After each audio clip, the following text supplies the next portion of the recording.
an Unspoiled Network podcast. This is Spoil Me, covering One Piece, episodes 523 and 524. A surprising fact, the man who guarded the Sunny, and deadly combat under the sea, the demon of the ocean strikes. In these episodes, we find out about what was going on with Kuma. Unfortunately, it seems like his situation is sort of over and done with, but I wish that we could do something to save him.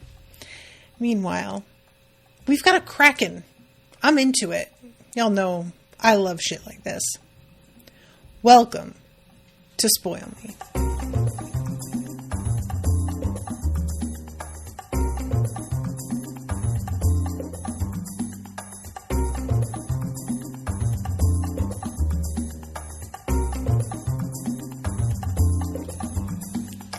Welcome to the show, everyone. I am Natasha. Thank you very much to, is it Florian today? Yes, it is, for commissioning this episode. Hey, Florian, what's up, what's up, what's up? Y'all, I want to have everybody off and say that I know that this isn't technically a kraken. I know, it's like an octopus and a kraken is like a giant squid. It's fine. Please relax, delete your comment, and just chill, okay? Let's be friends. So, first thing first, off the top, I just want to let everybody know, Owen found a 4-week-old kitten in a truck wheel well at a job he was working on, like in an abandoned parking lot. And she is in my room right now with me because she was crying up a storm when I left her out in our bedroom. And so if you hear some like very shrill mewing, that's where that's coming from. She is extremely loud for such a tiny creature. It's remarkable. Very cute, which is probably the reason that she's still alive. But I could probably fit her entire body in my mouth and just like swallow her whole if she irritated me enough. But yeah, I just wanted to let you know, if you hear some weird squeaks, that's who that is, and sorry about it. Oh God, I'm sorry. She's on my foot and she's trying to climb up my leg as we speak. Hold on, maybe I should just pick her up. Are you here? Okay, come here. All right, I'm gonna keep her up here with me. How's that? Everybody who is not here watching this on screen, you're really missing out on some primo kitten content here. She's all shaggy in the back here because I had to bathe her because she pooped all over herself. She still doesn't really know how to poop like a civilized creature yet. Okay. Down here, stay down here and just be cool. She won't. All right, so I really liked these two episodes, actually. I'm a big fan of our, the voyage under the sea. I think this is a really cool, like, visually, I bet it was fun to animate.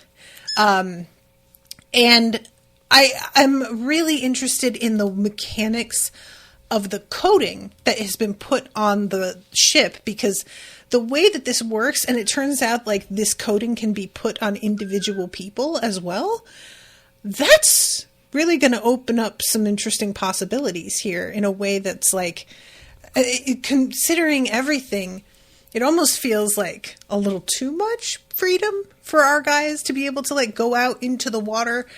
But also, I was having a sort of anxiety of my own, not knowing what this little coating could handle. I say little, it sounds so dismissive, but it's like very impressive.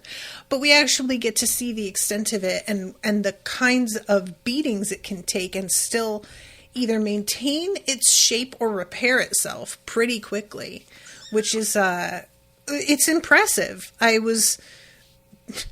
sorry, guys, this kitten is like in my face. She just needs to take a little nappy nap. She's just trying to get warm here. Just stay here. I'm so sorry, you guys. Okay. So let's start things off from the like beginning of this episode, though, because this like a scene with what is his name? Wet Hair Caribou. I do not like this man at all. It's like even worse somehow when later on he turns out to be such a sniveling coward. Seeing the way that he just turned, like did an about face on his attitude toward them, it's so cringy. It's so embarrassing. Like, have some fucking pride, man. But he does not. He just instantly, completely caves. And I kind of wish that his men had been there to see that, because I feel like they would have a different attitude about him if they had gotten to see the way that he just put his tail between his legs. You know what I'm saying?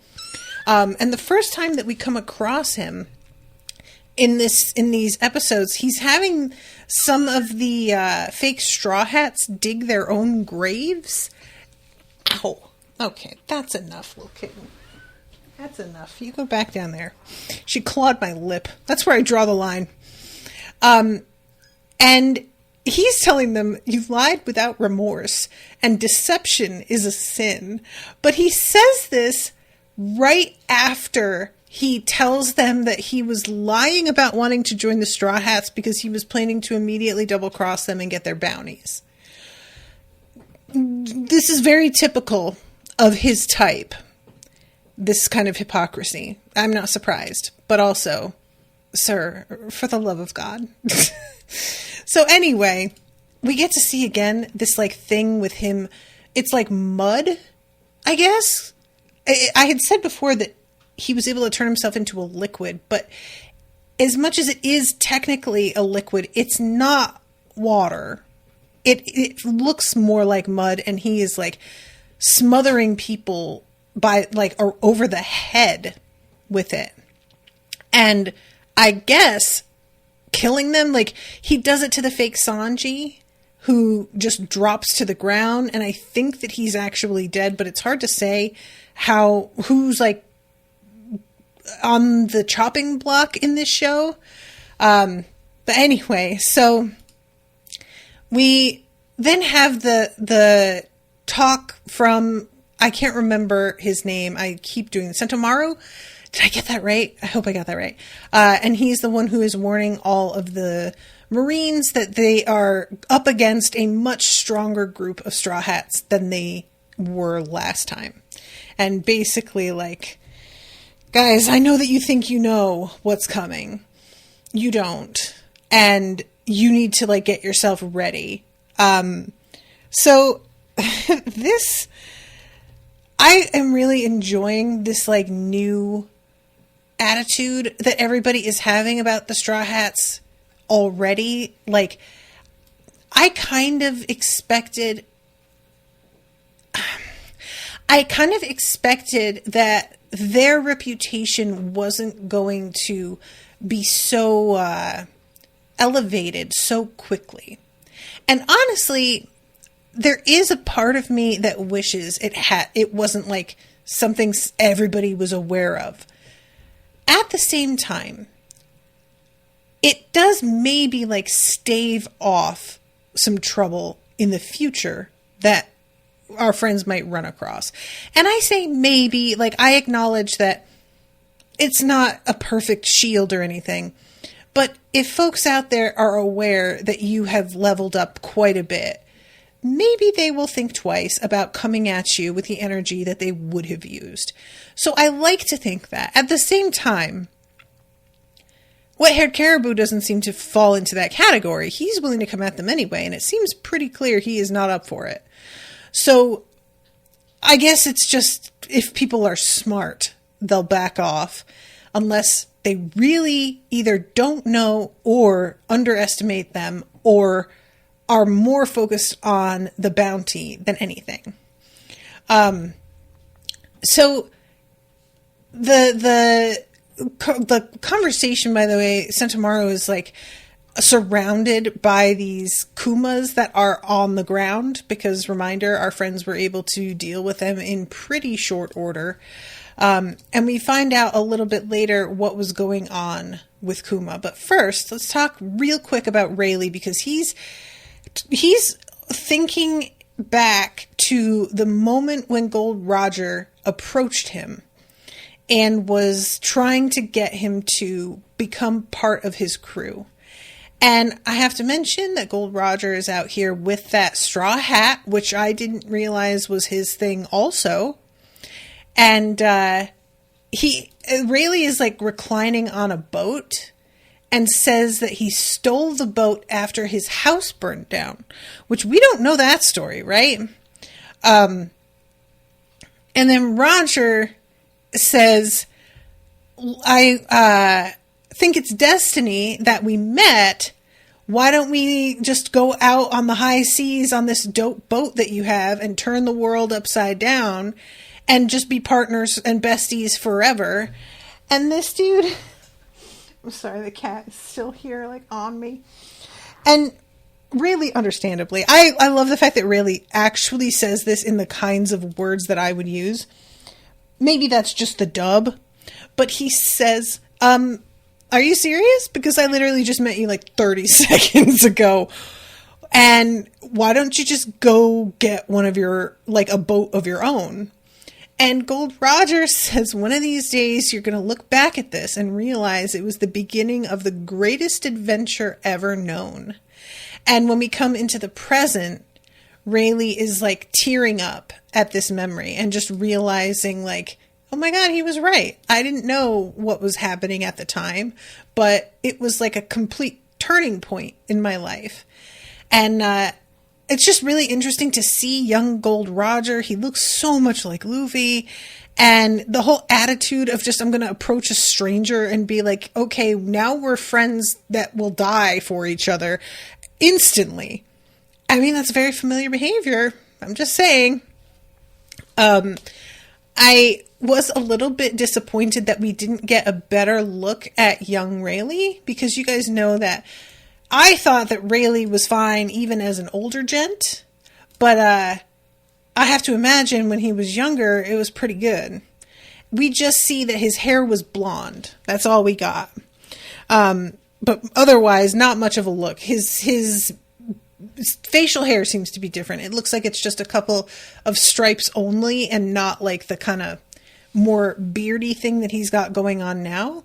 It sort of reminded me of the facial hair on, oh my God, I can't remember the name of the guy with the black hair in the submarine. Law, right? Trafalgar Law. It kind of reminded me of that. Anyway, okay, so that's that with Rayleigh. Now we'll cut back to our friends who are on the ship, descending into the water and really like loving the whole vibe from down here. The view of the fish, getting to see the roots of the mangrove trees and how like it reminds them that those islands are actually trees. And it was something for me that I was surprised they had forgotten, because that's all I can think about when I look at Sabaody. It's like, those are all trees, and just surprised me. I guess it's probably different when you're actually on it. And everybody's having sort of like different responses in terms of like Robin and Frankie are pure, this is so cool. Nami is like, this is cool, but this is also a little bit freaky. Usopp is like, oh my God, I'm fine. It's fine. But he says something like, I've done this a million times. And I was like, that's just a straight up lie, right? Or there's nothing that we don't know about him in this respect. I have to admit though, I don't know how he got here. So it's possible that he was like on a coded ship to get to the island to meet them up again, but I don't think so. So I think he's just straight lying. Of course, poor Chopper is the one that's like really freaking out the most. And then we have both Zoro and Luffy like completely disregarding any sense of like safety precaution, anything, and trying to catch fish through the coating on the ship in a way that I would have expected fully to break through it. Luffy just manages to go up and like bounces against it. Zoro doesn't get a chance, I don't think, because I feel like Zoro, if he really used an ability, he could slash this thing no problem. I mean, he can. We saw that with the other ship. So, and excuse me. Oh my God. Forgive me, guys. This episode is really going to be a little bit of a mess. I'm sorry. If you want to see the kitten, by the way, you can go to Instagram or TikTok. I have a TikTok account. I've been putting a little video of her up and on my Facebook. So the rundown that we get, because like I think it's Frankie who says, Nami, you know some things about this, so why don't you give us like a checklist of what we need to know about how this works. Oh no, wait, I lie. It's Sanji who says that, because he then turns to her and it's a mistake. He turns to her and she says, good point. Okay. And she turns to him and she's in a bikini top and he has such a rush of blood that it sends him skyrocketing into the air and through the coating, which I just like to point out that Luffy's like desire to catch a fish is pretty strong. And that wasn't enough to break the coating. But Sanji's nosebleed was. So that is serious. We find out later that he's like got blood loss issues, which I honestly found very funny because I had just been thinking the other day about how it would be an interesting plot point if he actually made himself sick because he was just like having nosebleeds too often. And I really didn't think that we were going to pursue that, but I find it fun. I mean, I don't like the cause of it, obviously. This whole conceit of him just being even more girl crazy than he used to be, it is wearisome. But if it knocks him out for a little bit, maybe that's for the best. I don't know. So yeah, he goes out there. Luffy manages to like reach out through the coating and grab him.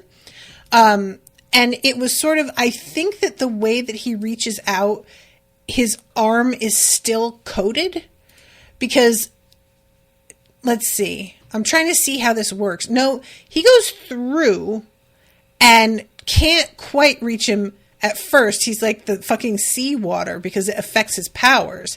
And he needs to have his friends like yank him back, which we then see later as well with Robin because she has to use her powers. And I'd forgotten that the seawater is like anathema to them for their abilities. I think, and I'm just going to say this, I think it's a bit of a cheat for their powers to work at all.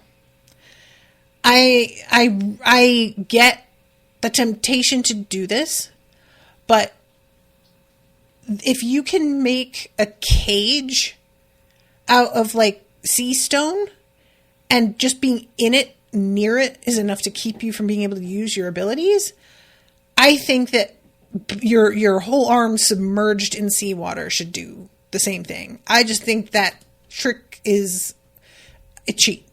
But whatever, it's fine. So yeah, they have to like get him some blood, and they're worried about like whether or not the blood on Fishman Island is even going to be compatible. Like we don't even know if they have the same blood as humans. And Nami describes that like a sea king chomping down on the ship would definitely be able to break it, but there's a lot of other stuff that it can withstand. And that also, it's like a single shot maybe won't penetrate, but if somebody shot a bunch of projectiles at once, that would be an issue. And if we crash into a rock or a trench, the bubble could burst as well. It doesn't like protect us from all damage, like we're not inside a balloon, you know? I love how she says, I mean, of course Luffy's just going to try and get us all killed, but what else is new? She just very much takes that as like a given, which I think is probably the right attitude to have. But then she has to add 70% of the people who head to Fishman Island sink, which I just feel like probably was a good piece of information to just keep to yourself. I don't know, Nami. I'm just saying. I feel like you could know that. You could tell some others that. I don't feel like Usopp and Chopper are the ones to tell. That's just my opinion. So this is when they're cruising on the sea current. We get like a look at them sort of continuing to descend, and the light changes a little bit because at first, as they're sinking, all of these shafts of sunlight are penetrating the water, and it's really, really beautiful. But as you get further and further down, the light begins to dim somewhat. And I don't think it's ever going to be just like pitch black like it really would be. But it's definitely not the same sort of like... there's something almost like Tropical Vacation-like about it when they first start heading down. And it becomes more and more ominous, I would say, the further down they go. So this is a point where Frankie tells all of them, all right, guys, I think that there is something that you should know about what happened with the Sunny. Because initially they had, what's his face? The guy who got made hot by being kicked by Sanji. But he says, like, you know, he was the original one that was meant to handle watching over the Sunny.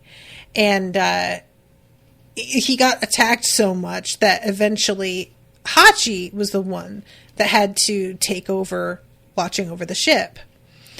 And, oh my God, I forgot that when he first says that he has this stuff that he wants to tell them, Luffy, Usopp, and Chopper all think that he's about to reveal more and exciting features about his robot suit. And I do really enjoy how all he can do, he just says things in a robot-like voice, and that seems to be enough for them. They say, like, he speaks robot, which is not anything, you guys, but sure. Anyway, sorry. That moment is very funny. I'm trying to see, because I know he mentions the name. Hachi was supposed to show us the way to Fishman Island himself, but he got hurt real bad back on Sabaody. He came down here ahead of us to get medical treatment. Anyway, it was the same thing that happened to Duval. That's his name. He was protecting the Sunny from anyone who came for it. Things got ugly about a year ago when the Navy found out the ship was docked here. Both him and Duval got taken out in a big fight. So a full year after that, the Sunny is still waiting for them. And they're like, well, then who the fuck like held on to it for us? And he says, a secret ally, the one that separated us, the warlord Kuma. Turns out Bartholomew Kuma was on our side the whole time. A few days back when I made it to the Sunny, I couldn't believe my eyes. He was right there. And I love him, like, with the look on his face sweating as he comes up to Kuma, who is, like, in a very weird state when he walks up. Just all scratched and cut up, like, swords sticking out of him. This dude has clearly been through it. And Kuma says, I've been waiting for you. And Frankie, of course, thinks this means, like, I'm going to shred you to pieces. And Kuma stands up and says, mission accomplished. And just walks past him.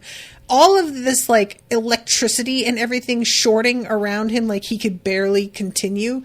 And Frankie is on the defensive. He's got his hand up expecting that this thing is going to attack him. But it doesn't. It just keeps walking past him like it doesn't even notice him. And he says that he talked to Rayleigh later. And Kuma told him, I'm a member of the Revolutionary Army. If it's within my power, I want to help the Straw Hats escape from here. Frankie says, you guys probably knew something was up, but now we know the truth. He saved the Sunny and he saved our lives. And after we were sent flying from the island, Kuma paid Rayleigh a visit and dropped another bombshell. And I love when the animation shows Kuma going over to see Rayleigh, he is almost the same size as the entire building that Rayleigh is in. I mean, it's a little excessive. That's all I'm saying. But yeah, Kuma says, I don't have much time, not as myself. Frankie says, the details are a little sketchy, but evidently Kuma surrendered his body to the Navy. They used him as an experiment and replaced his body parts one by one. By the time the War of the Best rolled around, his personality had been completely erased. And I was like, how, like, just saying he surrendered his body to the Navy, saying like the details are a little sketchy is one thing, but that is a massive thing to be like, oh yeah, he did this and, and then this happened. No. You don't get to just say, oh, he did this thing. That's insane. And then just like waltz right past it onto the other stuff. Why would he do that? If he's not working for them, like really, if he's actually a part of the revolutionaries, why would he surrender his body to them? Like, is there a bit of a cheat code implanted in all of the Kuma bots that is like a backdoor virus that he can eventually turn them on their owners? Like, anyway, Chopper here chimes in and says, okay, well, he sent us to those islands, but he didn't know what we'd do when we got there, or even if we would make it back at all. So Chopper, I was kind of surprised by this because I thought Chopper was going to be like, oh my God. And he sent us to places that like would benefit us. But Chopper is very unwilling to sort of give him the benefit of the doubt right off the bat. And I actually kind of respected that. So yeah, this is when, Frankie says he made a deal with, Vegapunk. Defend the Thousand Sunny from any attackers until the moment that a Straw Hat returns to claim it. Even though he's been reduced to a living weapon with no memory, he's been carrying out his own orders, protecting our ship for the past 2 years to fulfill his last wish. And Zoro says, why? He barely knew us. Why did it matter to him?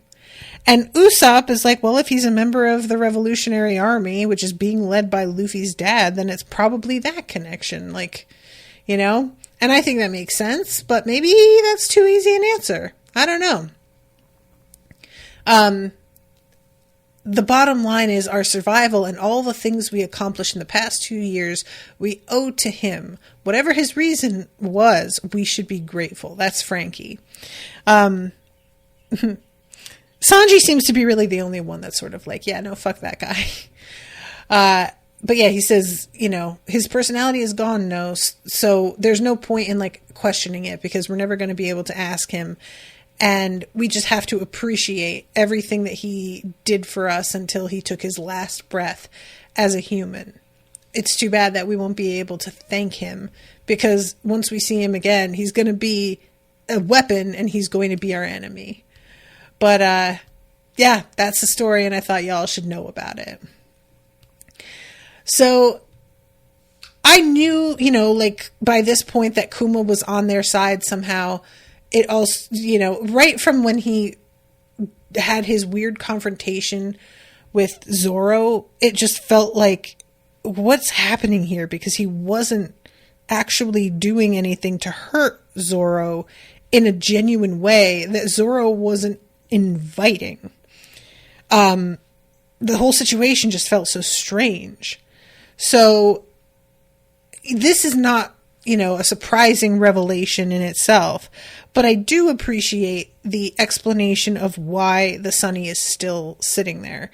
I feel like if all the Marines came to take it, one person protecting it is not enough, even Kuma, but it doesn't matter ultimately. So anyway, this is the spot where we go to Caribou. He is also in a coated ship. He sees the Straw Hats and is like, all right, this is it, guys. We're going to fucking hit them. Frankie is talking about the aphotic zone, Aphotic, about 1,000 meters, give or take. And I guess that's the spot where he's talking about like the light beginning to dim. And this is when they begin to see some other huge creatures. A whale goes by, and they finally spot Caribou coming at them. And Caribou, they are thinking at first that he wants to crash into them, but they begin to understand that his intention is to board them. And when we go to Caribou himself, he says something about how, I know what you're all thinking. If they're wanted dead or alive, why don't we just kill them? And then we can claim the bounty. And he says that wouldn't do. The Navy wouldn't know who killed them. We have to deliver their heads personally on a silver platter. Then they will fear us. The whole world will know our strength. And I guess the point is, like, of course you don't want to just kill them if you're going to be collecting their bounty. Nobody's going to believe you when you just say, oh, their ship crashed and they're all dead. You can't just tell people that. Like, nobody's going to buy that. You're not getting money out of that. So the episode ends with him being like, all right, here we come, charge. And it turns out, guys, that he has got that sea cow in his employ. And when I tell you that this thing being back and still used for evil makes me desperately sad, that is no overstatement. I mean, my God, let this guy rest. For the love of Pete. It just feels mean-spirited at this point. Let him come back and the Sonny be his new client and he gets treated really, really well. That's all I want. That's all I'm asking, is for him to like have better people watching out for him, giving a shit about whether he's okay. But once it crashes, he's gone. He disappears. So I'm just sort of sad about it. This guy isn't evil. He's being used for evil. He's like a pit bull that's been taught to fight. It's not his fault. It's its owner's fault. So anyway, the ship is pressed right up against them. They begin to realize, oh, okay, he's trying to board us. And you see that one of their masts is starting to like press into the coating on the Sonny and threatening to pop it. And then one of the dudes yells for the cow to attack them. Again, I just really don't like it. And finally, the bubbles, as they begin to sort of bounce off of each other, the opening begins to like, it becomes clear what it is that he's attempting to do here. This is when Nami recognizes the sea cow. And she says, Momu, it's me. We've met before. You're from the Arlong Pirates, right? Do you remember me? Nami, I was at Arlong Park. And he sees her face and his like eyes dilate.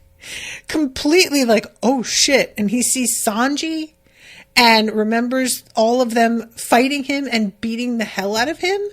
And he gets this really scared face. Y'all, absolutely not. I hated this so much. I don't want him to be scared of them. I want them to all be friends, please. I don't, like... Anyway.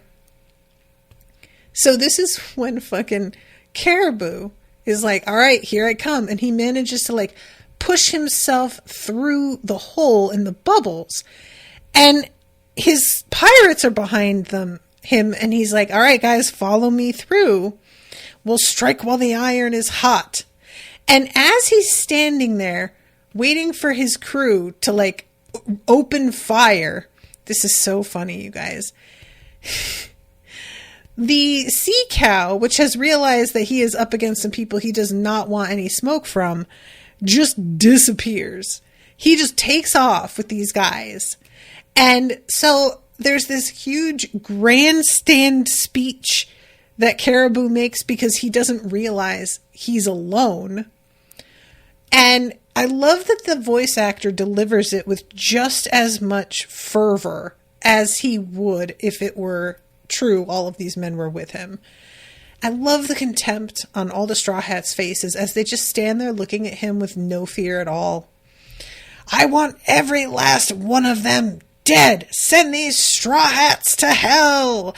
And he throws his arms wide. There's this long pause and nothing happens. And he's got his head thrown back. I mean, it's amazing. And then he slowly looks over his shoulder and realizes that there's nobody there. I almost feel sorry for him. I almost do, except that he is so awful. And Frankie just walks right up to him and grabs him and begins to walk him to the edge of the boat. And I love him. You're not going to throw me in the water, right? Come on, friend. Don't do that. Be reasonable. By the way, you're very good looking. I'm sure someone like you understands the value of human life, right? Oh my God, this dude. So Frankie throws him down to the deck, which is more than he deserves. I really did want him to just throw him in the water. Just go ahead. I wouldn't mind if he even lived because of that. But it is interesting to have him on the ship because he winds up trying to help them because he realizes, like, if they're fucked up, then he's going to die as well. And he is looking around, like, understanding. He knows who everybody is. He keeps trying to pretend that he's not even one of those pirates. Why would you think I'm the captain? I mean, I was being kept as a slave. That's it. I'm so glad that's over. Oh my God, this dude. I swear to God. It's so... Anyway. So, the moment that he meets Nami, guys, he licks his mouth. Who's this vixen? I am so tired of it, y'all. I really am. I just want to remind everybody about that time that we were meeting actual wolves in the woods, and they even wanted to fuck Nami. And how apparently that was just something that we accepted. That wolves also are sexually attracted to a human woman. Oh my God. So we've got fucking Sanji flying around as well. He defends her from this ogling only to ogle her himself. And at least he doesn't actually break through the bubble, but he hits the ceiling. The other pirates are like, all right, bud, we're coming back. We're going to rescue you. We're turning around. And they do. I appreciated their loyalty in the attempt, but it gets interrupted by, it's not a sea king that bites them in half. I don't even remember. They just get, it's very sudden. Meanwhile, everybody on the Sunny is putting on coats and stuff because as they're getting further and further underwater, it's starting to get colder. I actually really like this detail as well. Oh my God, you guys, there is this moment. This really, really made me laugh. I'll explain in a second. So Chopper is talking, here it is, with Brooke. As Nami puts a sweater on and is explaining that it's going to be getting colder, so everybody should put on a coat. And Brooke says, I'm already starting to feel goosebumps on my skin. Well, except for I. And Chopper chimes in with, you don't have any skin because you're a skeleton? And then we see Brooke just kneeling on the ground with the lines above him groaning. And he says, Chopper, skull jokes are the only thing I have. Please don't take that away from me. This was so funny. I loved it so much. Because the jokes are transparent. When they're coming. Of course you know. You can see the setup a mile away. So it feels almost like the author acknowledging yeah, guys, I realize that this is never a new thing. But it's his thing. and we're just going to let him do it. Can you just all be cool about it, please? And this reminds me, there is a Key and Peele episode where a bunch of friends are hanging out, and one of them is like, oh man, he got the pussy on the chain wax. And everybody's like, oh shit, really? And he keeps saying it like it means something really good. But this dude is like, yeah, but what does it mean? And his friend is like, it means he had the pussy on the chain wax. And he just keeps saying it in different tones, acting as if that explains it. And his friends are like cheering and backing him up. But the one guy is like, no, but what does that mean though? Like, where does that come from? And he finally like pushes and pushes asking until the dude who's been saying it is like, hey man, like a couple of weeks ago, Barbara left me and then I lost my job and they came and they took my car. I'm staying at my mom's. And, I just made up a funny saying and just said it and people went with it. And I just really would appreciate it if you would just let me have that.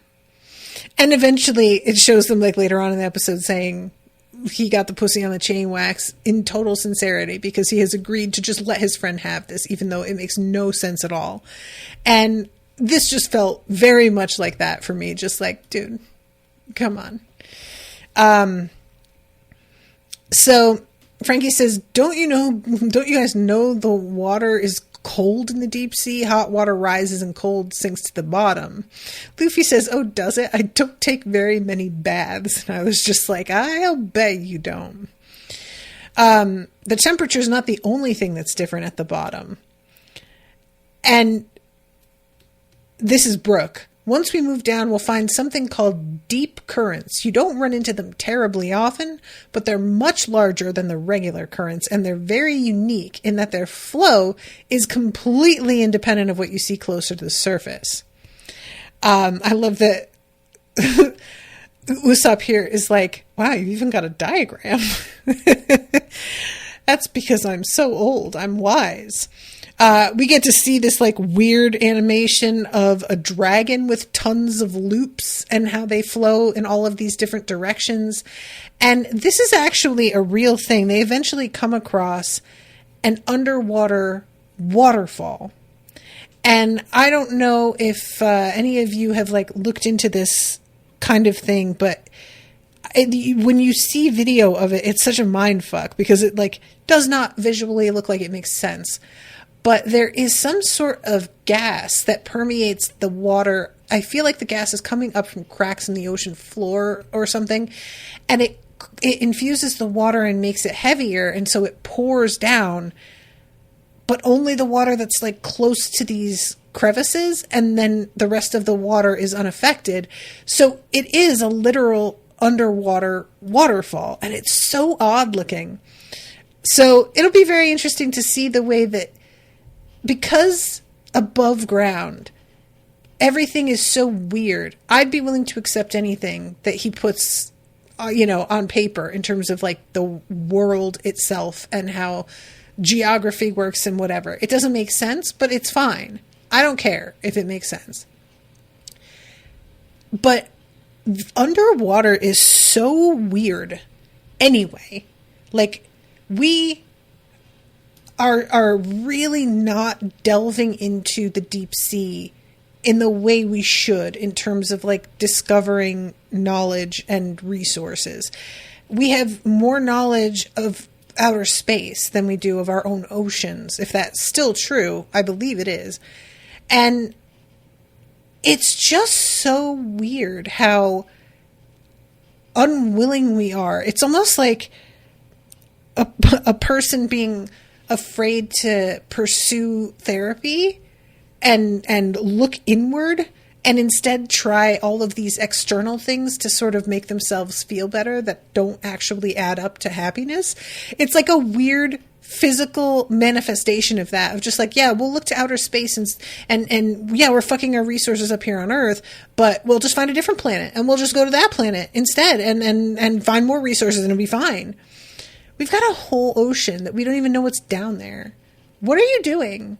Why wouldn't you check that out and try to get it and understand what's happening? Anyway, what I'm saying is Oda could probably do a bunch of shit that's actually real. And it would feel like wild world building that was made up, because the ocean is a bizarre, a place that's just like really so different depending on what parts of the world you're in, depending on the like light sources, the effect of like human influence on the acidity of the water, and that affects like plankton, and that affects the kinds of fish that can feed there. And so the whole like everything is different, and I find it so fascinating how an ocean in one place will feel like a completely different planet than the ocean somewhere else. So this is when Brooke is talking about how this is 2,000 years old, and because of that, there are countless tales about what lurks within the dark currents, monsters, curses, the wrath of the undead. And as he says this, Chopper says, "You mean the deep sea is haunted?" And Brooke says, "Wait, what? The sea's haunted?" These guys are so dumb. I really do like them, though. Nami says, "Look, we are going to come across a downward current soon. So I don't know about undead, but we can ride that into the deep sea. We should be good with that." And I love that there's a slow pan across all their faces as they just like repeat her words back, but clearly did not understand her at all. And she's really irritated with the fact that they're too dumb to understand what she's saying, which honestly, her explanation of how the coating on the ship, I definitely understood them all just being like, girl, if it works, it works. I really don't need to know all this. It's fine. But this was a very simple thing she was saying. And the fact that they're just completely tuning her out. Oh my God. There is this weird moment where is it? Hold on. Oh yeah, Brooke asks, shall we sing a duet out of nowhere? Then we see like the flags beginning to go crazy, a lot more fish. There's like debris sort of in the water. And Robin looks up and she is like, "Oh, it's here. Nami, I see it." So they all go up onto the higher deck. And this is when they see this wild waterfall. It's so like, it's called the downward plume, she says. And the face that Luffy makes when he sees it is so funny to me. He looks like one of those little like figurines that they draw of Victorian people gathered to sing Christmas carols with the perfect O for a mouth. But yeah, they're heading towards it, and it's just like so there's something very overwhelming about it, because they're in the midst of water. They're just at the mercy of this thing, you know, which is what's scary about being underwater as well, is that if she doesn't go your way, like, sucks for you. I love Frankie saying, "Mother Nature, you're one crazy lady." He is fucking correct. Usopp is the one who's like, "Oh my God, it is so dark down there and the floor is so far away that we can't even see it. We're going to be driven down straight to the bottom." Nami says to Frankie, "Are you sure it's safe if we just go with the flow?" And he says, "Don't worry about it. Sunny was built from the treasure tree Atom. It's as tough as they come. Don't worry about this ship." So, Luffy just thrusts his hands in the air and says, "All right, let's go." But then, when Haired Caribou looks over the side, there's this light that comes on out of nowhere. And he says, "Crap, so it really does live down there." And I was like, oh, of course there's a thing down there. It can't be easy. Of course it can't. We've got to deal with this, with a creature. So here it is. And it's really like, the way that this is done is cool, because the camera sort of pans down and you don't even see really a silhouette of it because it's so dark. You just see the like yellow glowing eye and the sunny reflected in it. So you can tell that it has seen them. And it's just it's a very intimidating little moment when you're not even sure what it is that's got its eye on them, you know? And when it like, when the camera sort of pulls back after its eye closes again, I wasn't really sure what it was we were going to be dealing with. It didn't fully look like octopus. It almost looked kind of weirdly human. But yeah, this is when Caribou warns them all that there's a monster down there. Usopp tries to be like, there's no monster. What are you talking about? And I was like, Usopp, you were just yelling about how you can't even see the floor of this. And now you're going to just be dismissive of this guy. Look, I get being dismissive in just the sense that he is an enemy and you just don't want to believe shit he says to you because he's been lying since like the instant you met. But also taking that attitude feels wildly out of character to me. So this is when he says, somebody just made that up to scare people. And we get the sequence of one of the arms coming up behind Usopp. And the way that this is done, there's like a face that crosses over the screen along with a bunch of debris. I'm assuming that's meant to be a dead body.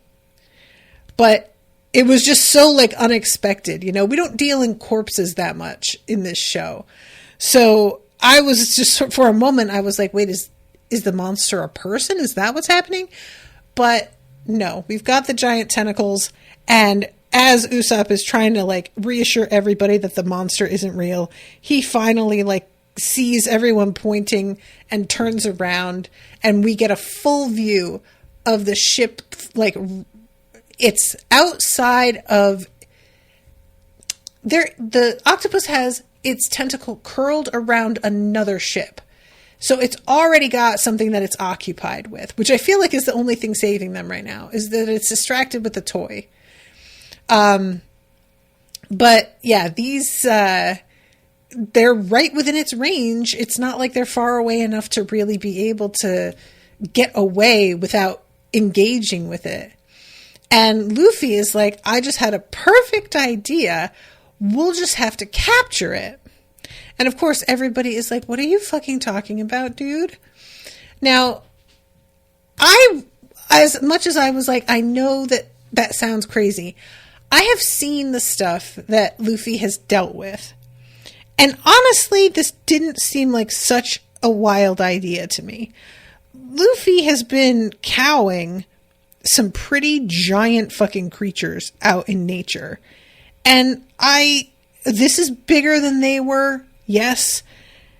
But it just felt like, you know what, maybe this is doable. But I wasn't sure like everybody else reacts the way that they do, I'm assuming, because they don't know what he's able to do these days, you know? Luffy, it is big when Usopp's like, look at the size of it. Oh, he does call it a kraken. Oh, all right, we'll go with a kraken. It's one of the most terrible monsters that ever lived. It doesn't have any bones. This is Brook, another moment of Brook's that I fucking loved. It doesn't have any bones, and I am only bones. Interesting. I wonder if it enjoys making no skull jokes. These little bits with Brook are my favorite part of the show right now. I'm not even exaggerating. The line delivery alone. This guy is really killing it. And it's always, like, I watched this episode twice. It made me laugh both times. It did not matter. Owen's come in to steal Pippin away and take him to the dog park. So, meanwhile, fucking Robin is out here just drawing pictures for posterity because she is like the record keeper at this point. And they start talking about what they're going to do because obviously from within the ship, and Usopp is like, even if we weren't in the ocean, we wouldn't have been able to handle this thing. It's just too long. It's too big. Caribou is off to the side and he seems to be getting like really frustrated by something. And it turns out that he like knows a trick. He knows one weird trick your doctors don't want you to know. But yeah, he's like waiting for them all to like decide what to do, because they're literally just hovering in front of this monster, sort of backbiting about their next steps, you know? Sanji, meanwhile, makes some progress here in being able to talk to Nami and not have an instant nosebleed, although it is pointed out that she's no longer in a bikini, so that might be contributing to it. I feel like this could easily veer into territory of like, Nami, you need to cover up so that he doesn't act like an idiot, which is really dangerous territory to be heading toward. But here we are. There's all kinds of behavior that's dangerous to be heading toward regarding Sanji anyway, I guess, so it's too late. Oh, right. This is when fucking wet-haired Caribou's friends come, and he's just so happy. He's like, you're the best friends a captain could ask for. And we see the sea cow pulling the ship, and it's crying, you guys, again, because it's being made to do something it doesn't want to do. I just don't like it. I just don't like it. Why can't this thing get a break? It's been like so many episodes since all of this. This is like 400 episodes later. And our friend the sea cow is still enslaved to monsters. Come on. This is when a tentacle comes up and smashes the ship in half in no time flat. It's so weird, you guys. It's so weird because everything in this episode is drawn out to a degree. The reactions that everybody is having to everything. But this ship, which is bigger than the Sunny by a considerable amount, being snapped in half, it's done in 2 seconds. I am so surprised this wasn't milked more. And I think that partially the point is for it to happen so fast that like you can understand this is nothing to this octopus. It can do this with barely any effort. And so that's meant to be part of the intimidation factor, which is totally fair. It works, but it really caught me so off guard. I was like, man, if I looked away from the screen for a second, I would not have understood what happened here.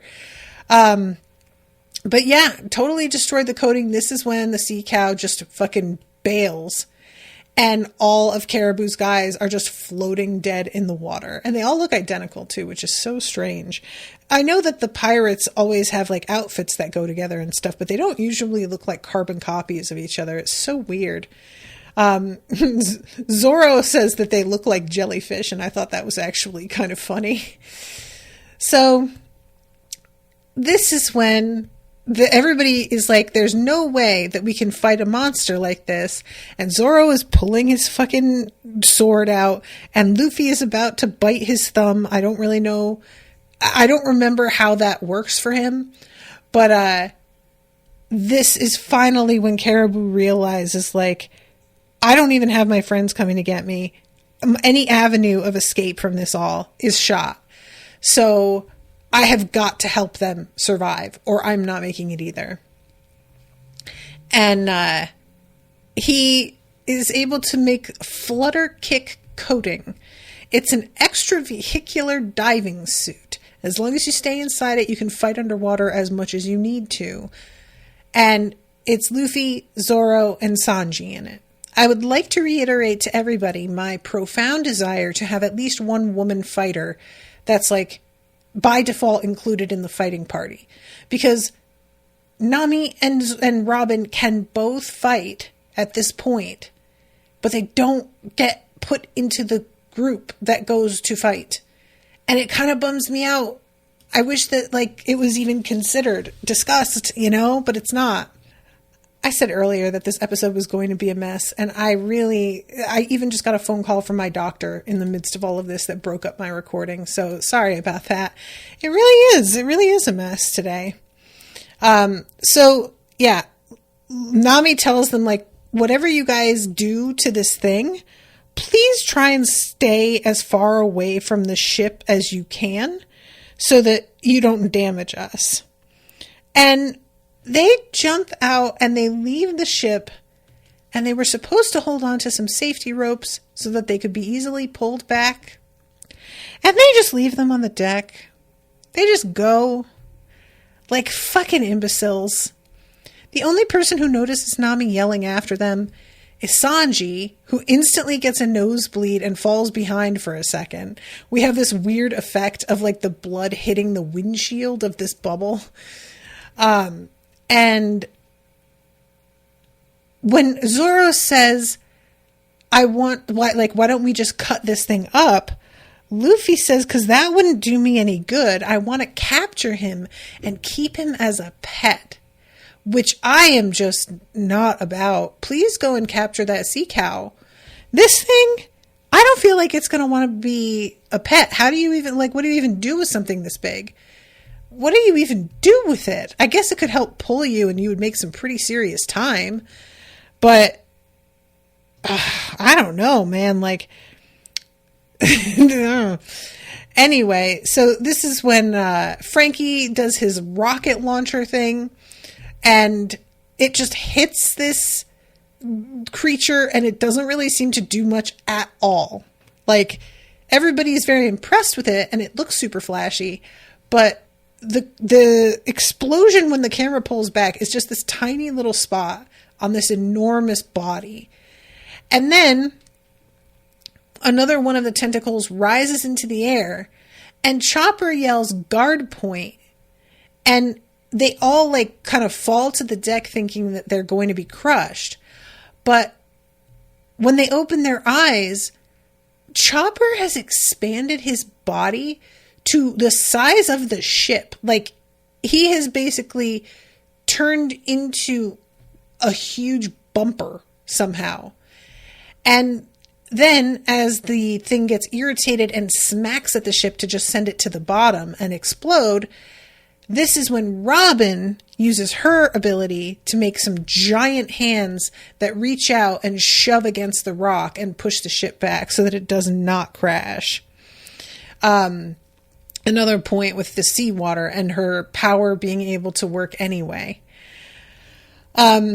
So then we get the moment of Luffy looking at it and saying third gear, taking a deep breath, biting his thumb, and then cut to be continued. So that is the end of the episode. But yeah, I really liked these two. I'm really excited about their adventures underwater. If they catch this thing, that'll be quite a coup, so we'll see. But right now, man, I don't feel like this is the best plan. I don't know. All right, everybody. Thank you all so much for your patience. Thank you, Florian, for commissioning this. I hope y'all are enjoying the content, even when I'm messy. And until next time, toodaloo, motherfuckers.